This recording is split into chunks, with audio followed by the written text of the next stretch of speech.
Hello, my precious everyone. Welcome back to Wow Mel. I feel like, is my camera tilted?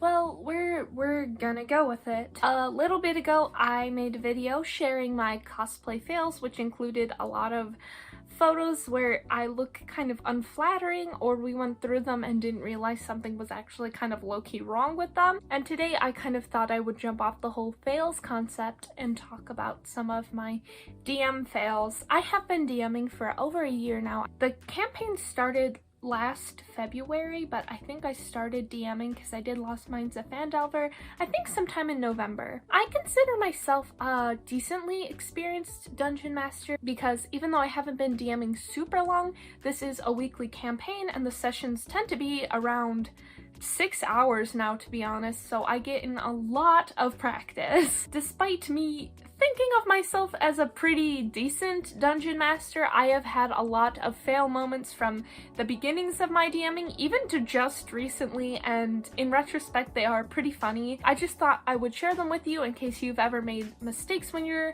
DMing and you need to retcon stuff, or you just feel like you have imposter syndrome because you're not as good as Matt Mercer.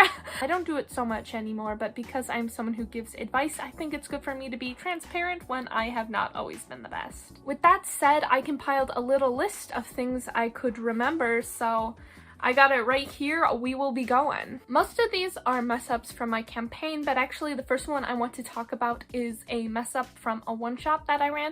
It was based off of Over the Garden Wall. The concept was it was after Wirt and Greg had already been there and been through the plot of the show. And the party were all members of the Unknown, and they heard that the beast was going to be like risen again, and so they were trying to prevent that. I was trying to hint at some foreshadowing of the person behind it. Lorna was going to talk about her cousin, whose name is the problem. Her name was originally Dolores, apparently. Later down the line, I had changed her name to Myrtle, so she was Myrtle in my later notes, but she actually was Dolores in my beginning notes. So when the topic of Lorna's family came up, I said her cousin Dolores, and then later down the line, the cousin's name was actually Myrtle, but I couldn't really be like, oh shoot, remember how like an hour ago I said her cousin's name was Dolores, her cousin's name is actually Myrtle, because I felt like I should have done that, but I felt like that would make it too obvious that this cousin I was mentioned offhandedly was actually a big plot point. I thought if I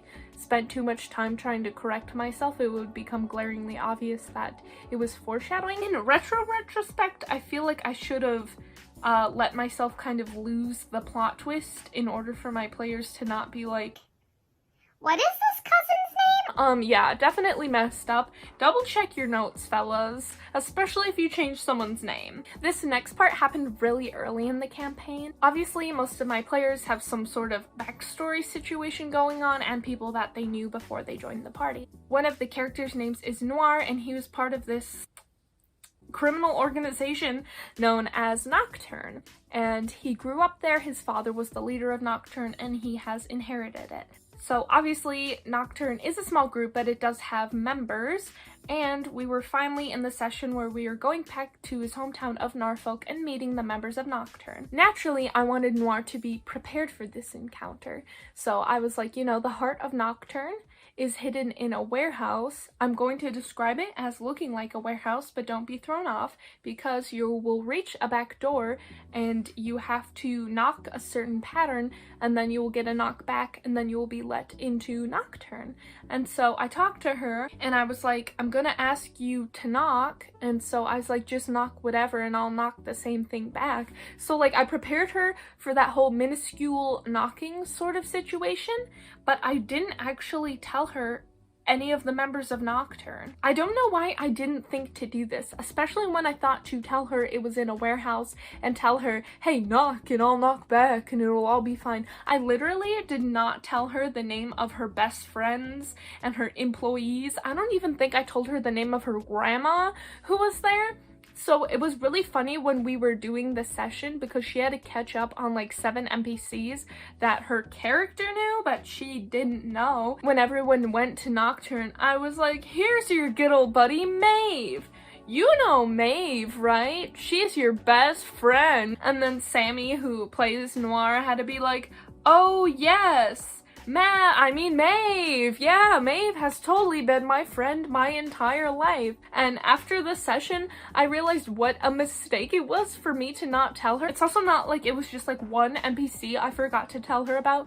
Like she was going back home to her mom or something, and I forgot to tell her her mom's name. Like this was a whole cast and crew of like somewhere between like 5 and 8 people that I straight up forgot to tell her about, and they were like her best friends and her grandma, and so that was not my finest moment, but it is really funny to think about. I definitely did not make that mistake. Again, I feel like a lot of my DMing fails come from me forgetting NPCs have abilities that I gave them. So like a lot of times, like after a battle or an interaction with the NPC, I'll remember that they had a certain move that they should have used, and I'm like, ah, beans. Nothing has been as big of a mistake as my character Six. Well, Six isn't a mistake. Well, he kind of is. Six is a character who I may have mentioned in some of my videos prior. I actually did like a mini, not a full-on cosplay of him, but like a Six inspired look. Not quite rival, but he runs another underground organization that's based off of illegal sorts of recreation like drugs and stuff,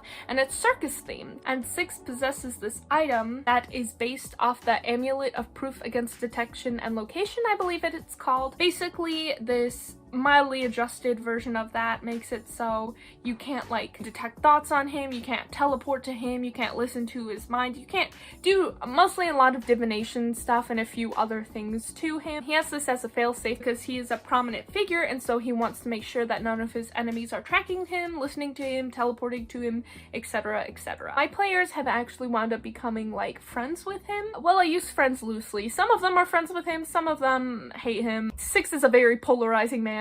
But there have been multiple occasions where my players have used abilities on him, and I have forgotten that they are not able to do that. For example, Charleway read his mind once because she has, I think it's like an amulet or something that allows her to cast Detect Thoughts a certain amount of times a day, and she cast it on him, and then it was only after the fact that I realized that you can't do that to him. He is much too powerful to take a chance at people reading his thoughts. I think in a similar sort of situation, I'm pretty sure they did sending to him once, which I realized after the fact they also should not have been able to do. So I had to like tell them after, hey, sorry, I'm gonna allow you to do this time because I'm messed up, so I'll take the fall for that, but just so you know, in the future you cannot do those things to him. And I have to really actively try to remember that because I get so excited to roleplay Six that sometimes I forget the things he possesses. I've had a few more minor problems. They went to the theater in the capital of Vicor, and it's called, what is the king's name? I can never remember this royal family. Oh, it's the King Rutella Theater, and they had just been in Wellrose, and the king there is King Reuven, and so I called it the King Reuven Theater, and everyone was like, oh, you named this theater after a different king? How diplomatic of you! And then I had to be like, I'm wrong. Again, related to Six, I guess I just get too excited about him and I just totally mess up everything. Six used to have this affliction of sorts that the party actually healed him from by now, but due to a deal he made with the Fae, once a month he would basically be rendered like completely sick and would basically be out of commission for a full week, and the party wound up wanting to talk to him while he had this affliction. He has someone kind of in the front of his little circus tent area that basically tells them when they can go see him and kind of leads them there, and she was like, yo, he's not available right now, but can you come back in like 5 days? They came back in 5 days, and I looked at my calendar and I realized he still was not better. Guess I counted the days wrong, so she had to be like, yo, can you come back in another 2 days? It was hilarious. See, it's mostly minor stuff that's wrong, but this is the stuff that makes me worried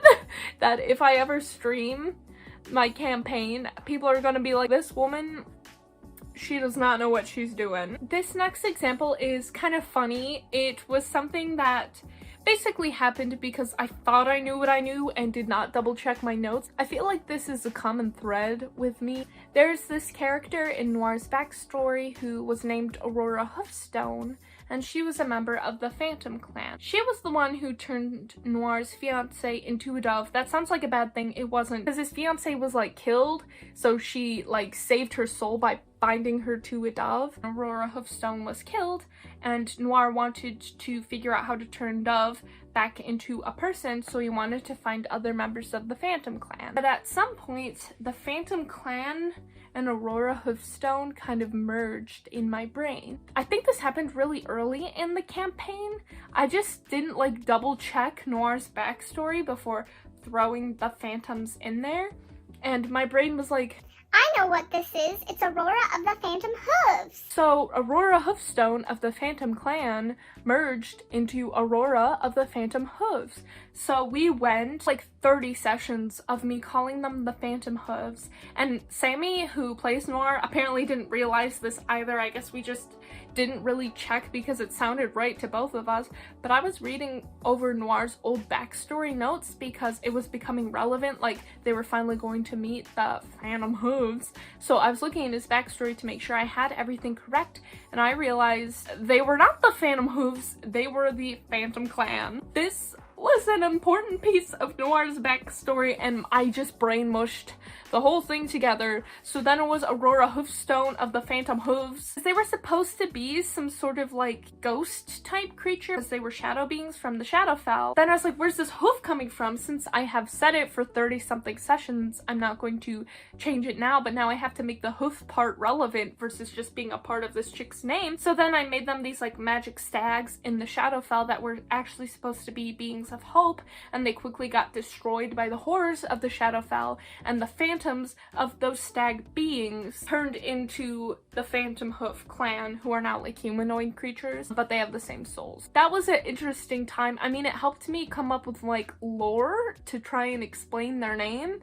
But double check your notes, fellas, especially if it has to deal with someone's backstory. You want to make sure that's correct. Thankfully, both me and Sammy kind of didn't realize what was going on, and it all kind of wound up working out well, but it is really funny to me. And now I try my best to double check things because my brain thinks it knows a lot of things it sure does not actually know. My last DM fail moment for today is something that actually happened quite recently. I think it happened in like the past 5 sessions or something. The party recently came back from the Feywild, and in my version of the Feywild, everyone speaks Sylvan. Some people are able to speak common and other languages, but the base language that everyone talks in is Sylvan, and many people only understand Sylvan. Though I do have, I think, like 2 or perhaps even 3 party members who speak Sylvan, and one of them can read all languages. I was not thinking about it, and I just talked to them all like everyone understood what I was saying on the material plane, even though I guess it kind of makes sense for people to not always speak the same base language everywhere. I just make common kind of the blanket for everything, and then they also have other languages they learn, like in communities where there are more elves, they learn Elvish, but basically everyone in my material plane speaks common. It was something I did not think about when they were at the Feywild, that they spoke Sylvan as their base language, and they spent a decent amount of time in the Feywild. I think this was their 3rd or 4th session being in the Feywild that I actually paused, and I was like, hold on a sec. Because I was talking to Noir, and Noir does not speak Sylvan. He's the one who's able to read all languages. Why do all these DM fail examples have to do with Noir? So I was speaking to him as a Fey creature that was speaking in Sylvan, and we were just having a conversation. It was like mid-conversation that I was like, wait a second, do you speak Sylvan? And he was like, no. I was like, well, I'm speaking to you in Sylvan. And then I was like, hold on a sec. All of my characters have been speaking to you in Sylvan this entire time. And they were like, how is that possible? Because I don't speak Sylvan and I've been speaking to you. And then Alvis is another party member, and he's like, I also don't speak Sylvan and I've been speaking to some of you. And I was like, ooh, baby, I done messed up. That was a big fail moment. I guess nothing horrible came out of it. If anything, it was a benefit to the players to be able to talk to some of these creatures they shouldn't have been able to talk to.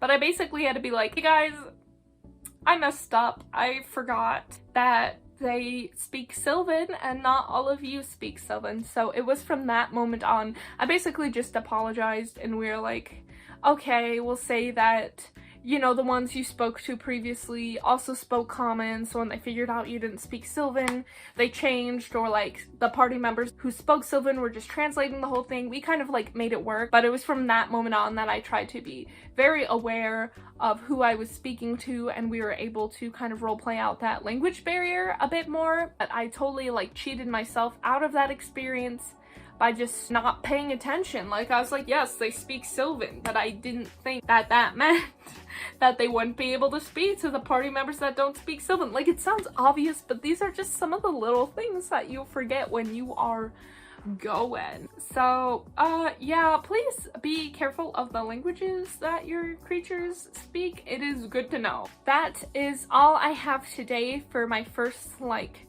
roundup of DM fail moments. I say my first because I am fairly certain I'm going to have many, many more. Not that I want to fail, but it's pretty natural. It's going to happen. When playing D&D, new situations and circumstances come up all the time, so I don't think I'm always going to be prepared, and I don't think I always want to, because some of these stories are pretty funny to look at in retrospect, and now I'm able to learn from them, mostly just by being more aware of what my characters are capable of doing and just making sure I double check my notes and stuff.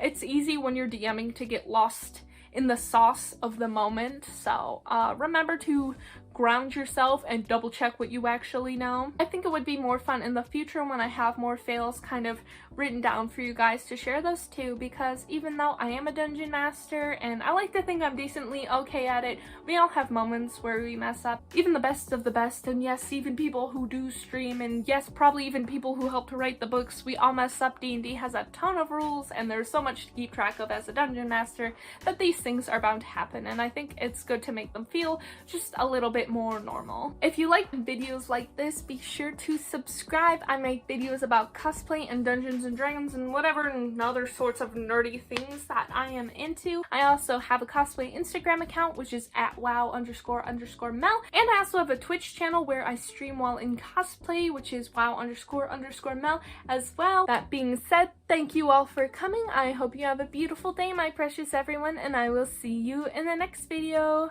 Bye!